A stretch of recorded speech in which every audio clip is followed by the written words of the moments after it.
I don't know if anyone else felt a lump in their stomach when they realized I was preaching. I did. I want to thank Josh for leading some of these songs on working, because today's lesson is going to be on working. If you think when you think of Sean preaching up here and he only has to work 2 hours a week and all the things that we say about a preacher, I can tell you there's probably somewhere in the neighborhood of 26 hours in this sermon. I wrote it and then rewrote it and then rewrote it and then took some stuff out and then added to, and then on the way to the football game Friday night, I thought of some stuff that needed to be in here, and this morning I thought of a few things while I was sitting in class. Sorry, Sean, but I was thinking ahead. The reason that I'm preaching today is that I volunteered, so that shows you how smart I am. There was 3 of us in there, and everybody else stepped backwards, and there I was. But I volunteered for this because we are about to start a Wednesday night lesson plan on the book of Proverbs, and the idea behind it is to remind ourselves what God expects of women, what God expects of man. This lesson today will be a prelude into that. And while I'm saying this, let me tell you, due to some circumstances, we were going to start this coming Wednesday. It will be the following Wednesday now, September 22nd. So put that on your calendar. It's moved to September 22nd. This is a prelude to those lesson plans that are been brought. As you see on the screen today, there's a picture of hands. And let me tell you, I can't guarantee this, but there's a good possibility that these are my brother-in-law's hands. Because one time years ago, he was asked to hold his hands together like this so they could take a picture of some working hands. Can't guarantee these are those, but it could be. Today, we're going to use them to remind me and to remind you of my dad's hands. To understand my dad's hands, though, I need to tell you a little bit about my dad.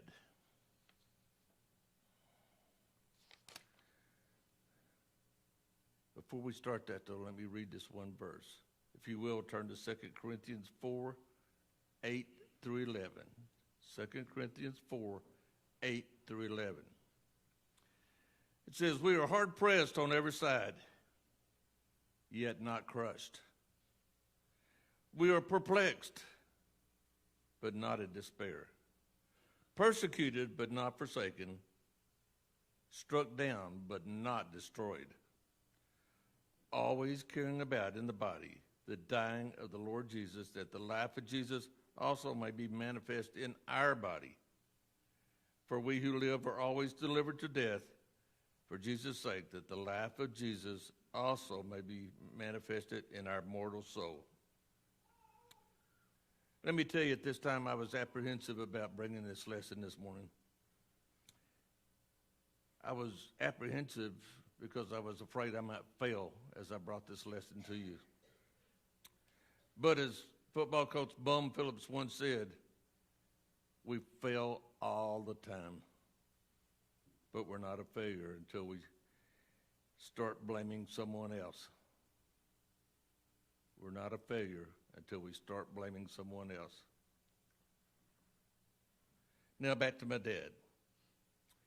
I was raised by the smartest man I ever knew that had a 7th grade education. He dropped out of school at the beginning of his 8th grade year. 7th grade education, yet he was the smartest man I ever knew. And we'll get into why he was so smart. He was born on a farm outside of Austin, Texas in 1916 to a 16-year-old unwed mother. At that point, you could see that life could have started out tough and been tough. They were poor. You know, people grew their own crops trying to have enough to eat. If you lived in Austin, you hoped you had relatives outside Austin that had some land and had something planted on it so you could go eat. It was tough times.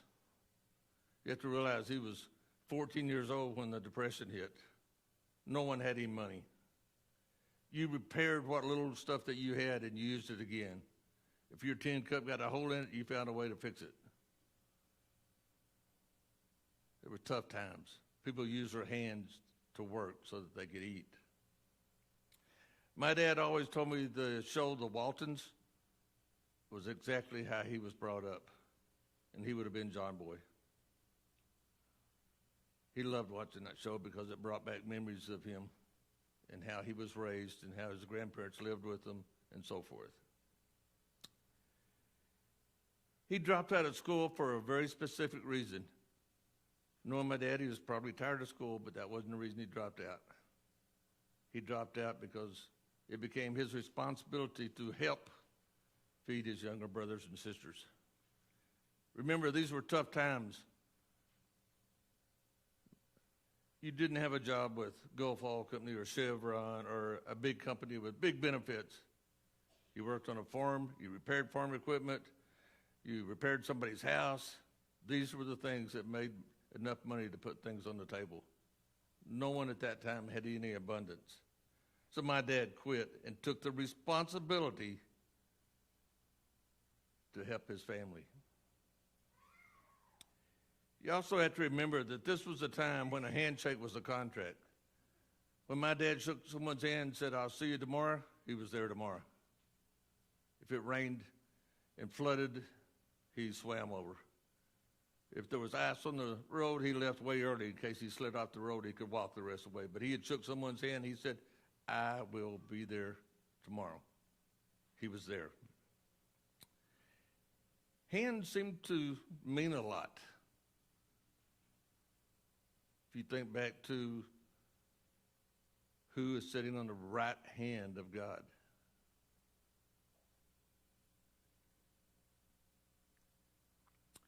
Dad, much like me, didn't always act like the smartest man in the world. But in the end, he was. Remember, I said his early years were the Depression era, and there was hard to find any work.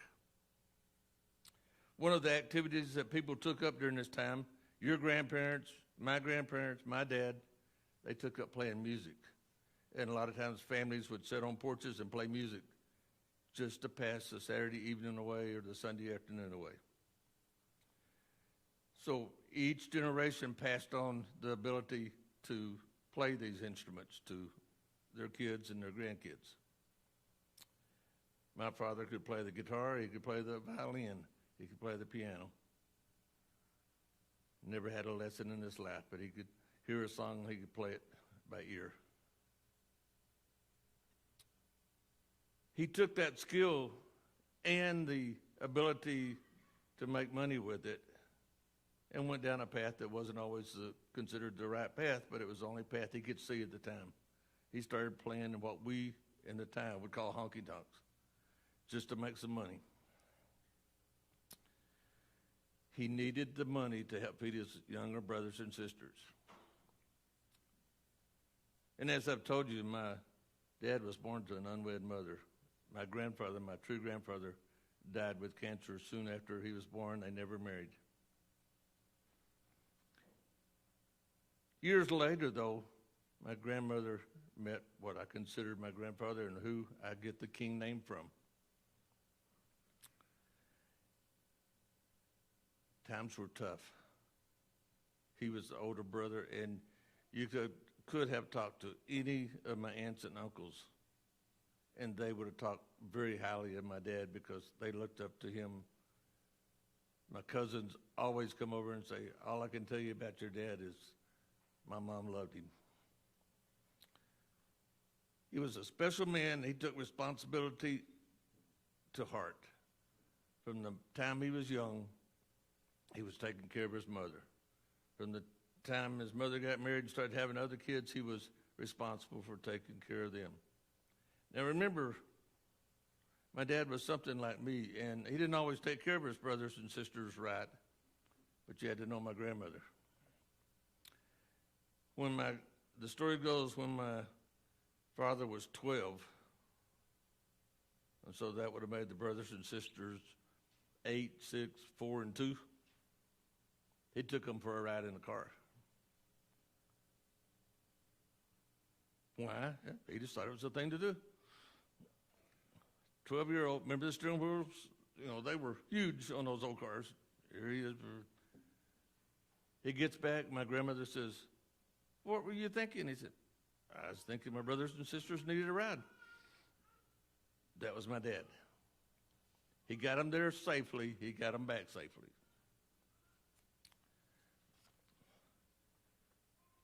Dropped out of school at the beginning of his 8th grade year, and yet he was the smartest man I will ever know. He and his family moved to San Angelo during the Depression, during this time, because there was more work available in that area. So a lot of my family grew up in the San Angelo area. A little bit more about my dad. He was at least half German, and we don't know enough about his dad to know exactly what he was. My mother, on the other hand, was half Cherokee and half Comanche. So every time I lose my temper with somebody, I tell them, it's inherited, it's not my fault.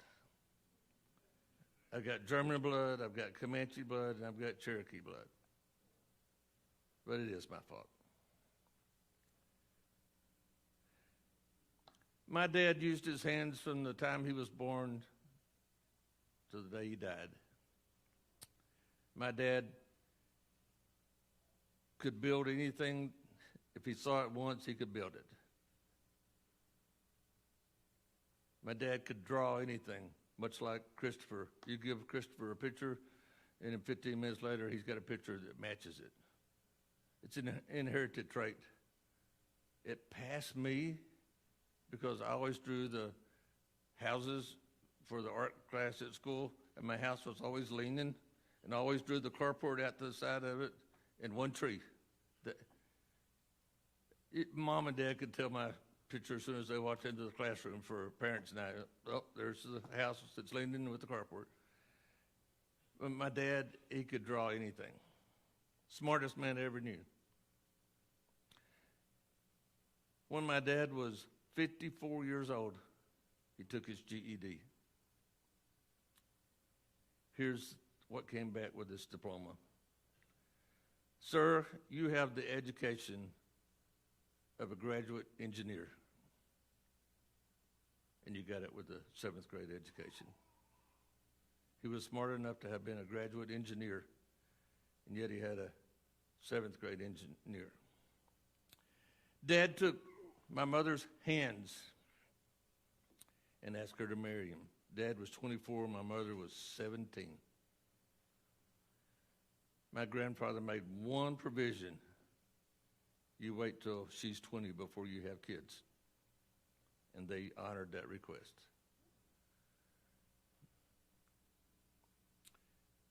My dad used his hands to comfort friends and family during times of grief because he was the one they looked up to. Dad was the patriarch of the family. Everything revolved around him.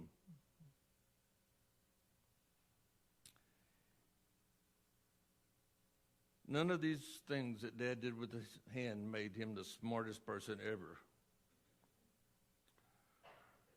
What made him the smartest man ever is my dad found this book and studied it and read it and learned it and passed on what was in it to those around him. There was no church going in my dad's early family. Some were Lutheran, some were, the German descent. They had a lot of Lutheran stuff in them. My mom, on the other hand, family didn't have a lot of, quote, God stuff in their family. They still had a lot of the Indian beliefs. But between these two people and their studying, 3 sons were born. One turned into a mechanical engineer, was a deacon at his church, and led singing many, many times. That man could lead singing like no one you've ever heard. If you ever thought I led singing good, you need to have heard my brother. He led singing better. He's gone now. He's passed away. But he was taught everything that Dad knew in this book. Dad's hands became gnarled and twisted. He had arthritis really bad. But yet with those hands, he would do stuff with me that he felt was his responsibility. My dad's hands hurt so bad, and he wound up being a mechanic, by the way. And his hands hurt so bad that he would come in and put Bengay all over his hands at night and just hold his hands over a little space heater, trying to get enough heat in there that he could move his hands. And yet, come Sunday morning, he was up there leading singing. Come Saturday afternoon, he was playing ball with me because he felt that was his responsibility as my dad. Did it hurt when he caught the ball? Oh, it hurt bad when he caught the ball. I didn't know how bad at the time, but I'm beginning to understand how bad it hurt. And yet, he felt and took the responsibility that he had to be my dad and went ahead and played ball. My dad taught me responsibility. That's the reason I get to work 15 minutes before I'm supposed to. That's the reason when Shane was mowing yards, and he asked me one time, said, all this stuff you're having me sweep up was there when we got here. We didn't do that. I said, and it won't be here when we leave. And to this day, that's what he does with everything he does. One time something was said in the family about the word lazy. And one of my grandsons said, Papa don't like lazy. And I don't, because my dad taught me responsibility.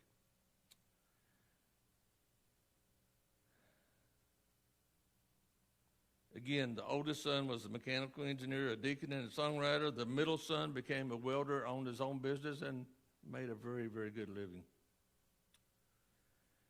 And then there was me. I was the one that never, ever, and sometimes to this day, felt that I was good enough. I never felt like I had any of the abilities that my brothers had.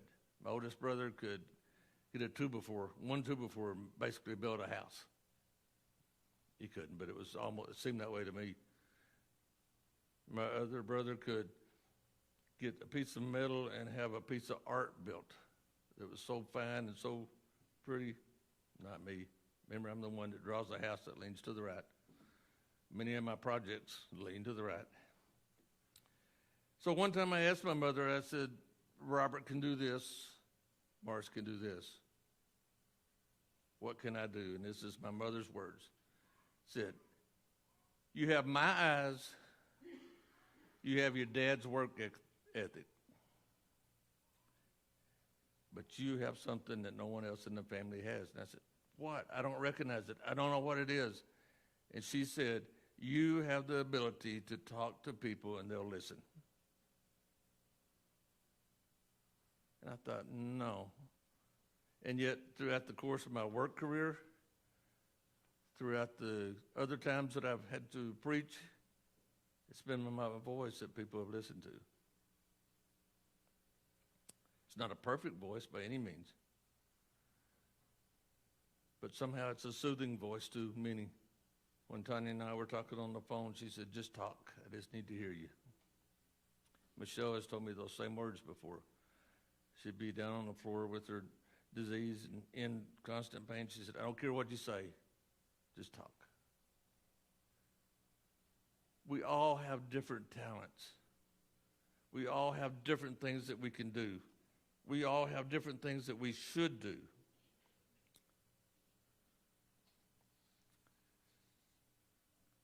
The next slide is going to say responsibility. And that's what the rest of the sermon is about. Dad taught me to be responsible. Now it's time for us to look at our responsibility to God.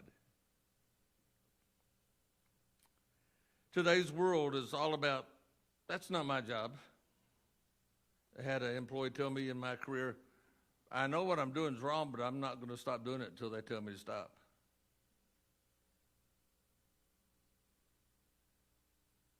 I've had employees, this is a true story. I had an employee tell me one time she came in 15 minutes late, and I told her, "You're 15 minutes late." And she said, "Well, I was on the same street that the gas company was on at 8 o'clock, so you should consider that on time." No, we didn't.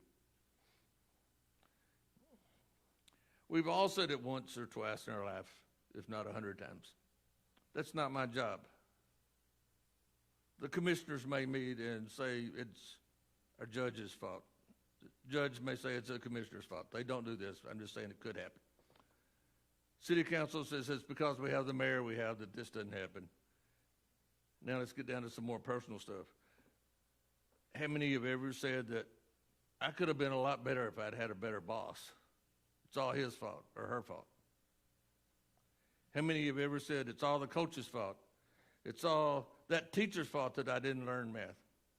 Sometimes it is. I'm not saying it's not. But we need to get out of the blame game and figure out what we can do to make things right. Here in a congregation, ours or anyone else's, it's the elder's fault. It's the preacher's fault. If we had a preacher that was 29 years old with 40 years experience with 5.3 kids, well, we came close. That'd be perfect. And then we hire someone later, if we ever have to hire another one, and we find one that's 60 years old, somebody says, "Oh, that's too old, I'm not listening to him." Responsibility comes in many forms and fashions. It is our job. It is our fault, each one of us.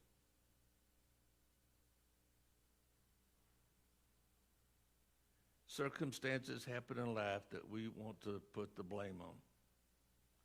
Life has been really hard for this person. Jack has gone through a lot of stuff in his life. And I'm sorry, I didn't ask you if I could use you, but Jack has gone through a lot of stuff in his life. But the expectations of God have not changed for Jack than what they were the day he found out he had cancer.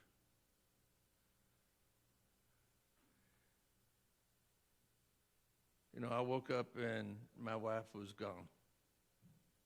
But the expectations for what I should do with the rest of my life did not change. I wanted to for a while say, I can't do that because you don't know what I've gone through.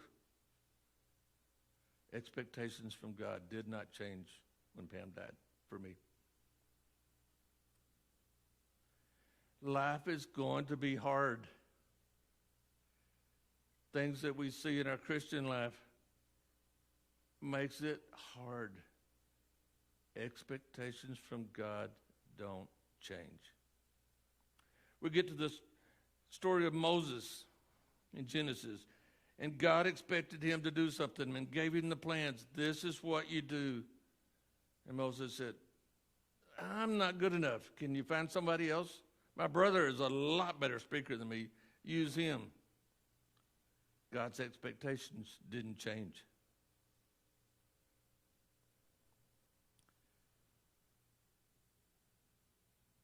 Moses still had to make some talks that he didn't want to make. Moses still had to walk in some shoes that he didn't feel fit him. God's expectations didn't change.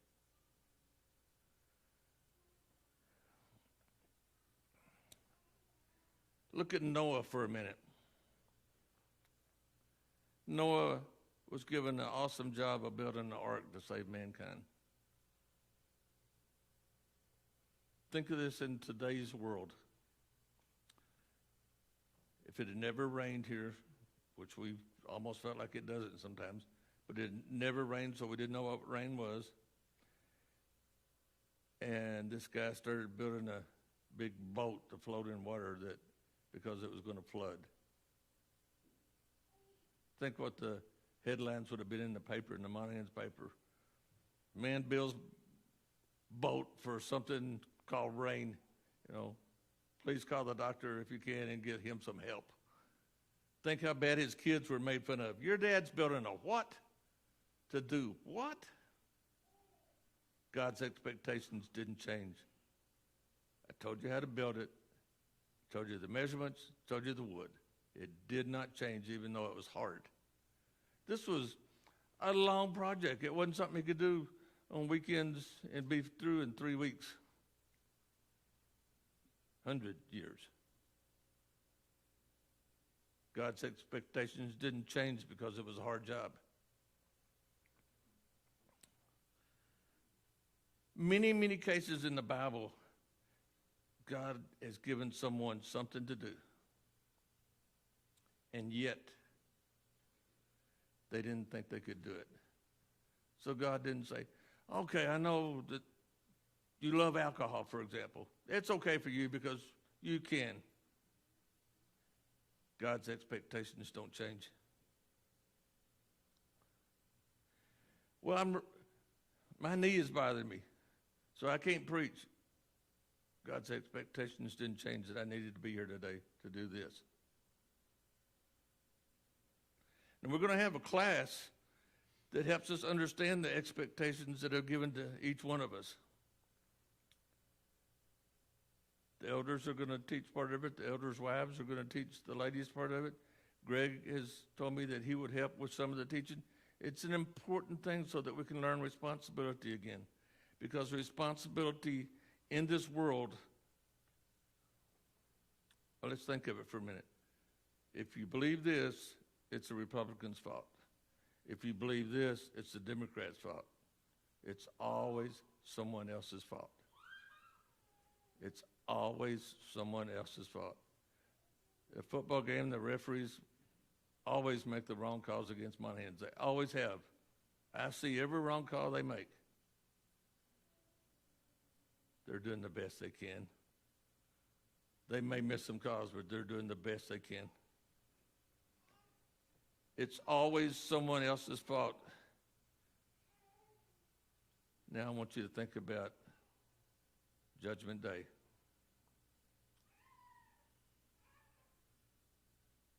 But God, I didn't go to church at that church because there were a bunch of people that I don't like there. It's not going to work. Well, they have that person that thinks they know everything. It's not going to work. It's always someone else's fault until we realize that it's our fault. People, this congregation is very, very strong. If you knew some of the things that I know about some of you, you'd be amazed at how strong this congregation is. But we can always be stronger because we need to know our responsibilities. If you can lead a prayer, you can lead a prayer different than any other man here. However your prayer is. The first time I spoke in front of a crowd, I was probably in the 6th grade, and they gave us a Wednesday night study. My knees were knocking. I bet I lost 4 or 5 pounds in sweat because I was nervous. I couldn't talk in front of anybody at all. The responsibility to do some of this stuff was forced upon me.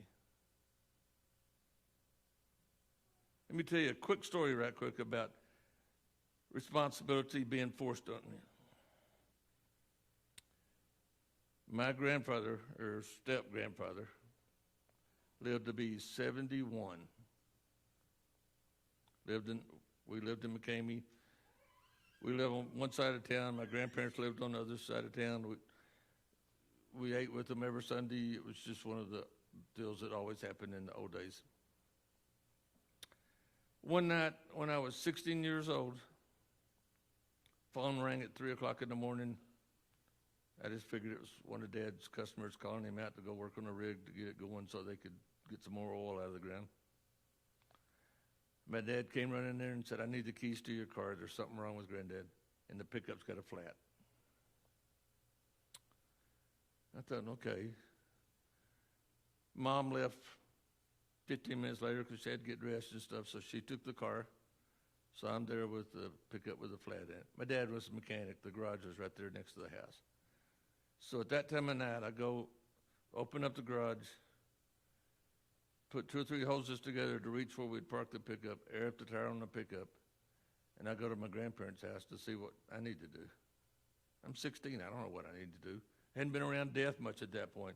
Everyone that had died had been great aunts and uncles that I knew, but, they were old. When I got there, my mom and my grandmother were both crying and stuff, and the bathroom was full of blood. My grandfather had hemorrhaged out his mouth. So I went to the hospital to check on my dad because it didn't sound good at that part. I'm only 16, but I know it's not good.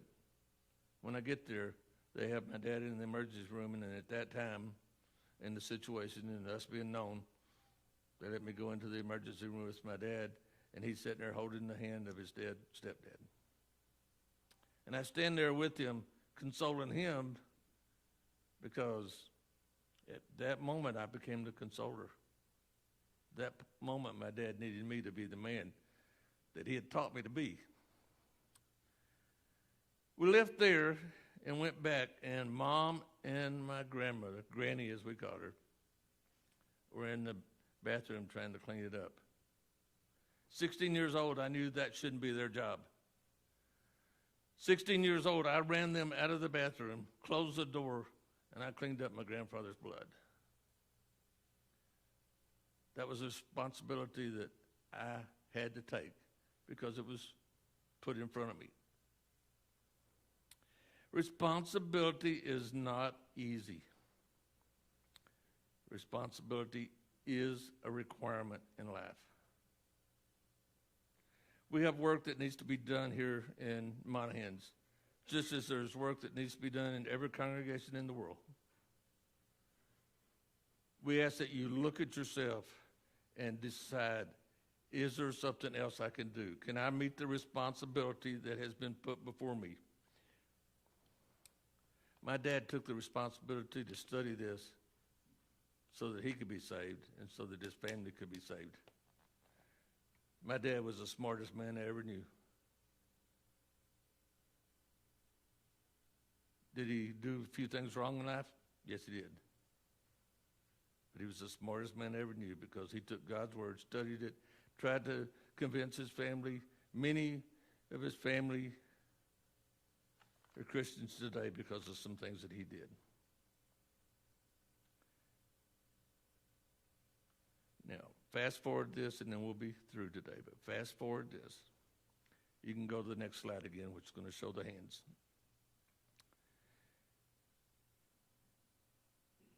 One action that happened could have determined where I'm standing today. One action, my grandmother having a baby when she was unwed, could have changed the course of my life if my dad hadn't have read the Bible.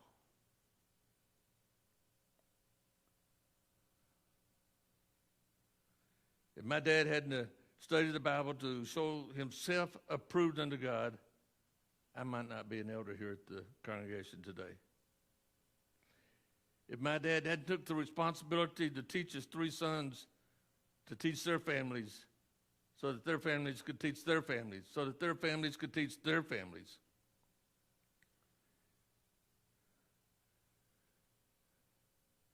We need to take the responsibility that God gives us.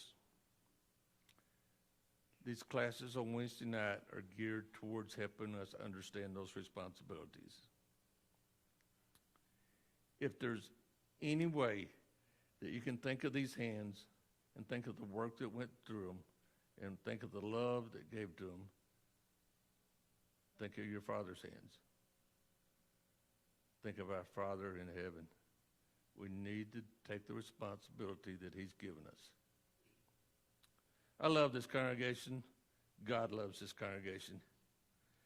We need to make sure that we're being responsible for the things that God has given us to be responsible for. I've used the excuse that I'm too young, I can't do that.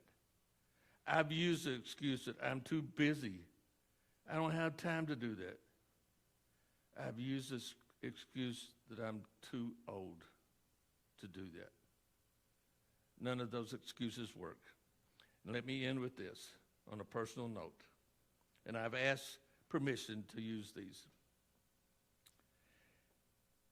Real quick, we go back to last year during LTC, and the bus from Hobbs has a wreck. What I want you to think about, though, is those kids left Midland that day with expectations of getting to Hobbs, finishing some homework, taking some tests, doing things that college kids do. They didn't get to finish the accomplishments that they wanted to finish. Most of you here will remember Mitzi's husband, Max. I always felt like I was a midget when I was standing beside Max. I don't know how tall he was, but he seemed like he was 6'9" when I stood beside him. He left this world not accomplishing some stuff that he wanted to accomplish. He would still be taking care of Mitzi. He'd still be playing with the grandkids. He left this world before he was through. You don't always get a chance to wait till tomorrow to do your accomplishments. Max didn't. Another one is Roy Palmer. And today is a very special day for Elizabeth, by the way. Roy wouldn't have been up here preaching. That wasn't his deal that he could do. Roy wouldn't be up here leading singing. That wasn't a deal he could do. Roy had a heart that this big when it came to kids. He carried Michelle around all over the back of that church back there because she'd be upset and crying, and he'd just reach over and pick her up and carry her around. He went to get other kids from class and bring them to their mothers. Roy had a big heart for kids. Most of you can remember that. But he left before he got to accomplish everything he wanted to because he would still be taking care of Elizabeth. We don't always get the chance to wait till tomorrow. The kids on the bus from Hobbs didn't get that chance. We need to take responsibility. We need to look at our lives. We need to do the things that we can do. If we can help you in any way this morning, whether it's you need prayers or whether you need baptism, please let us know as we stand and sing this song.